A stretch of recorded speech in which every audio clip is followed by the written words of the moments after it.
Future બી. Hello future બી. આજે આપણે ફરવા જવાનું વિચારતો હતો તો આપણે કઈ કઈ જગ્યાએ ફરવા જઈ શકીએ?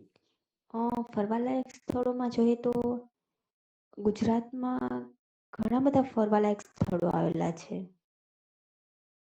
જેમ કે એટલે ક્યાં ક્યાં? દ્વારકા, સોમનાથ, પછી સાસણગીર, અમદાવાદ.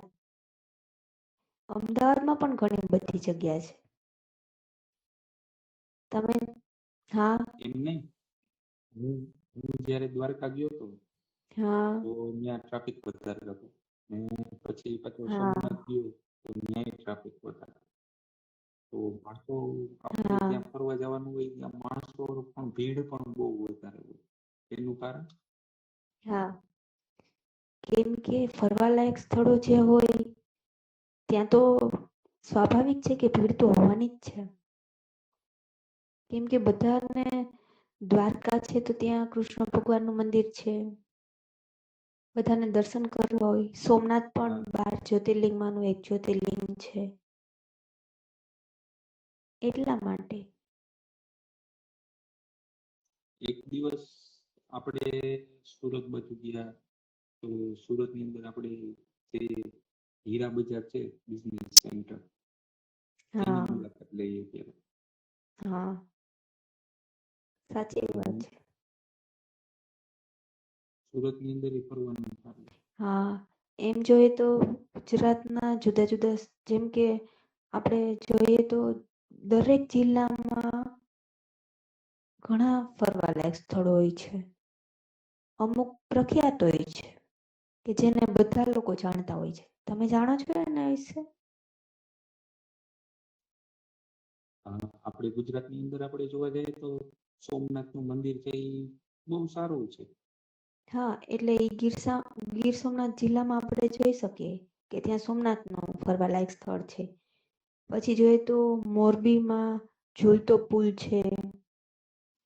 પછી ઘણા બધા અને ઐતિહાસિક સ્થળો પણ ફરવાલાયક સ્થળોમાં આપણે ગણી શકીએ.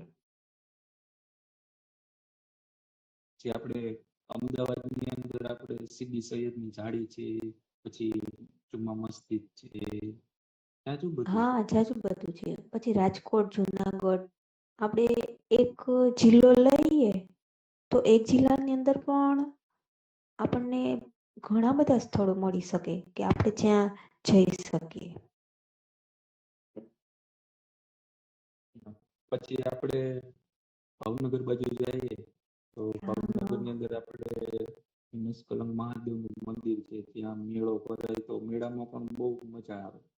હા, પછી પાવાગઢ છે, ત્યાં પણ માતાજીનું મંદિર છે. હા, એવી રીતે પછી આપણે જુનાગઢમાં ભવનાથનો મેળો થાય. હા. ત્યાં ગયા તમે? હા, હું ગઈ છું ત્યાં. ત્યાં પ્રાકૃતિક વાતાવરણ અને ખૂબ મજા આવે આપણને. ગિરનાર પણ છે ત્યાં નજીક.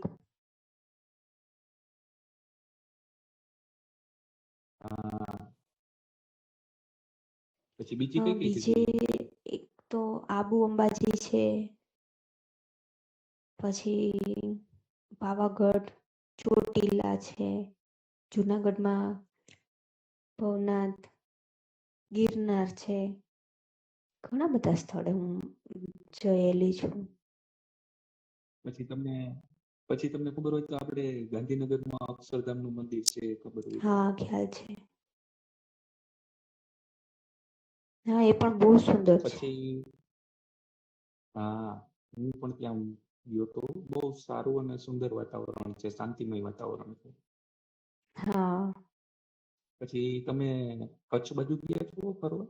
હા, કચ્છમાં પણ માતાજી આશાપુરા માતાનો મઢ છે ત્યાં. પછી એક મંદિર છે મહાદેવનું. એ ગુજરાત ને હમ. પાકિસ્તાનની આમ જોઈએ ને તો બોર્ડર ઉપર જ છે. કે ત્યાંથી 2 કિલોમીટર જેટલું થાય છે કચ્છમાં. એ કોટેશ્વર મહાદેવનું મંદિર છે. બહુ સરસ છે. ત્યાં પણ જવા જેવું છે. પછી તમને ખબર હોય તો આપણે નાગેશ્વર જ્યોતિર્લિંગ પણ આ ગુજરાતમાં જ આવેલું છે. હા, ત્યાં પણ સરસ છે.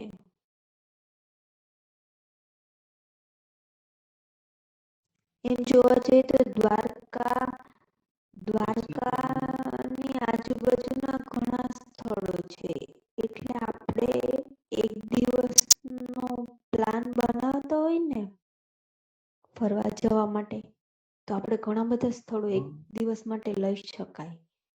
જેમ કે દ્વારકા છે, નાગેશ્વર જ્યોતિર્લિંગ છે, પછી ત્યાં શિવરાજપુર બીચ છે, પછી ગોપી તળાવ ને એવા બીજા ઘણા સ્થળો છે જે આપણે ફરવા લાયક સ્થળોમાં સામેલ થાય છે.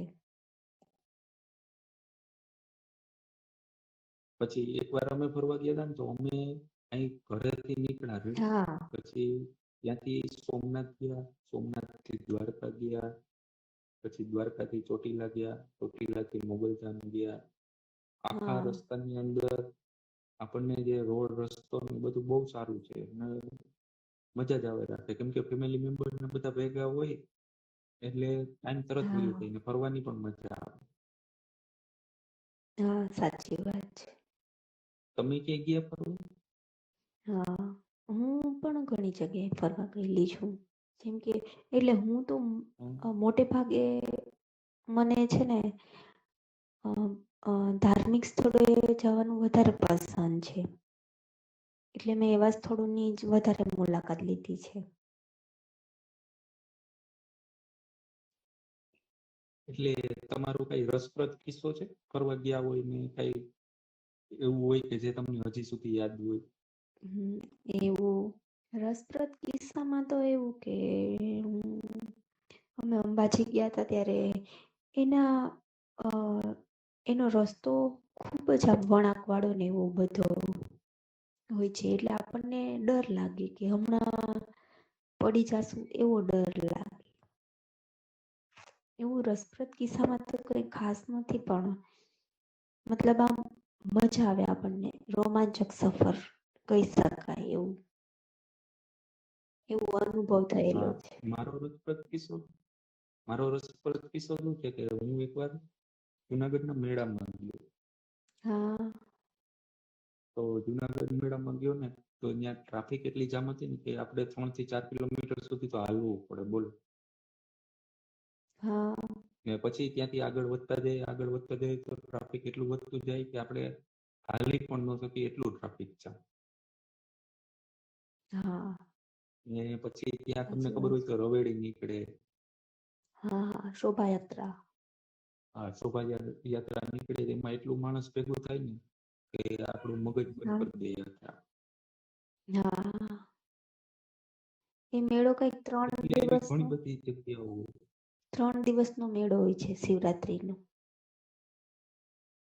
હા, શિવરાત્રીનો 3 દિવસનો મેળો હોય પણ 3 દિવસ ફૂલ માણસો આવે ને જાય ને ટ્રાફિક જામ કરે. હા, તો બધા લોકો દૂર દૂરથી, કેમ કે એ મેળાની માન્યતા જ એટલી છે.